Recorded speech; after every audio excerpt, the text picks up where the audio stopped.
Hey everybody, Brian Brooks here from the Idaho Wildlife Federation. Welcome back to our weekly legislative recap where we talk about everything that moved through the legislature in the past week. That's to do with fish, wildlife, hunting, fishing, public lands, and access. We try to talk about it real fast so you can get to enjoying your weekend.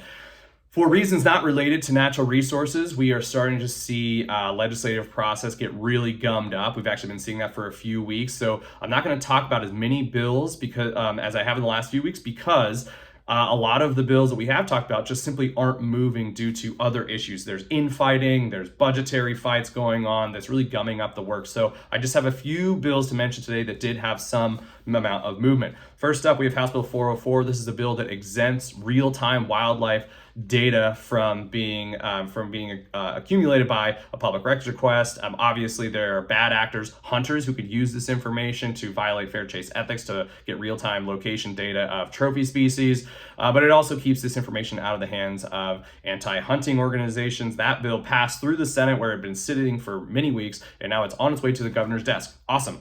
First, the next up, we have House Bill 592. This is a bill that would set up a fund to pay for losses, livestock losses or property damage by grizzly bears and wolves. This is a new idea in two ways. It's a paradigm shift, which is good.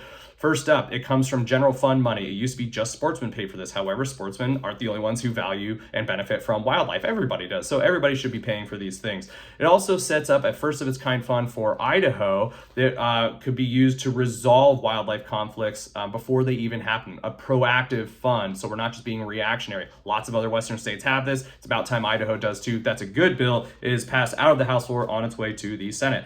Next up, we have House Bill 591, which loosens chronic waste and disease regulations on elk farms. That is not good. Just this last year, we had 2 elk farms for the first time in Idaho import animals from an Alberta, Canada facility that tested positive with chronic waste and disease. We should not be backsliding on our CWD rules. We should be tightening them down. This bill is not great. Unfortunately, it passed out of the House and it's on its way to a Senate Resources Committee. We need y'all to take action on that one, please.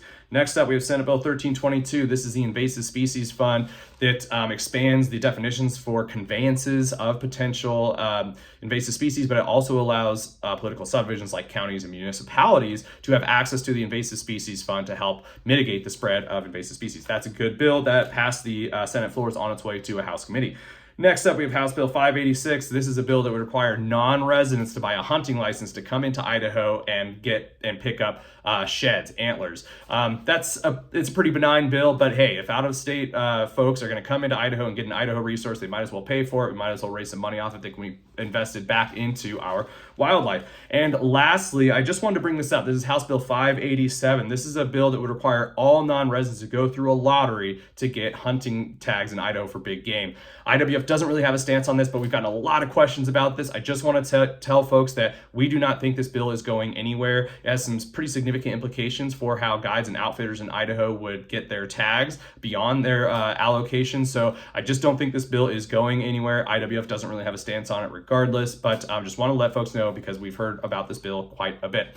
That is it for the update for this week. Take care, everybody. Have a good weekend.